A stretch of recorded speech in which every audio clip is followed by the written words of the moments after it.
नमस्कार, सपा समाचार में आपका स्वागत है। पेश है आज की प्रमुख खबरें।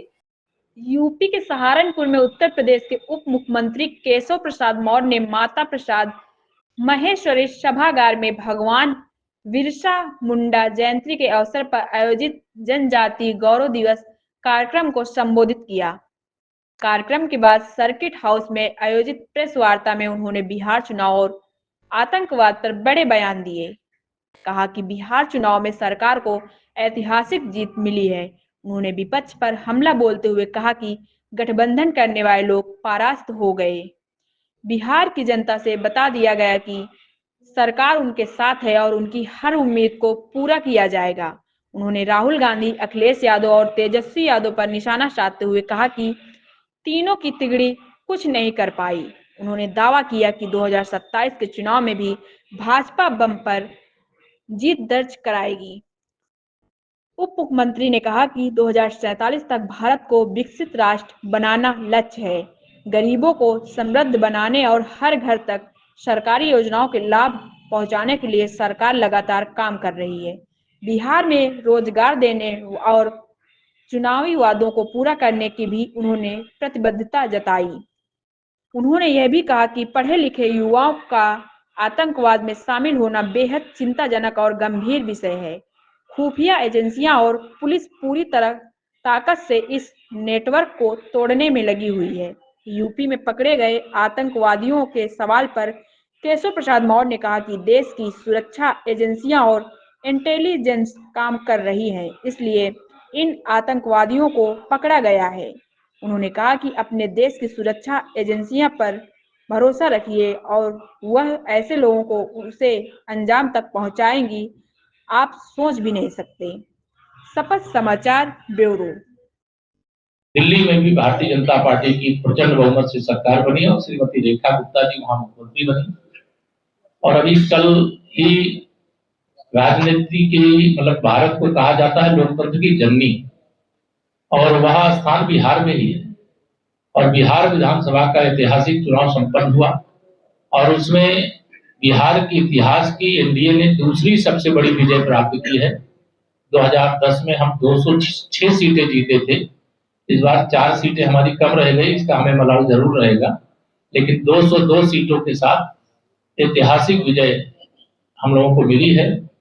मैं बिहार के सभी जो हमारे एनडीए के नेतृत्वकर्ता हैं उनको माननीय प्रधानमंत्री जी के नेतृत्व में जो विजय मिली है उसकी बधाई भी देता हूं। और 2026 में जो केरल से लेकर के तमिलनाडु से लेकर के आसाम से लेकर के पश्चिम बंगाल तक के चुनाव हैं, वहां पर भी हम लोग निश्चित तौर से ऐतिहासिक विजय प्राप्त करेंगे, ऐसा हम लोगों का विश्वास है। और 2027 में उत्तर प्रदेश में 2017 की जो विजय हमें मिली थी, जब समाजवादी पार्टी के गुंडा राज और जंगल राज और कट्टा राज और दंगा राज का सफाया हुआ था, उसका सफाया भी 2027 में पूरी तरह से होगा, ऐसा हम सबका विश्वास है। हमारी सरकार डबल इंजन की सरकार की प्राथमिकता विकास है।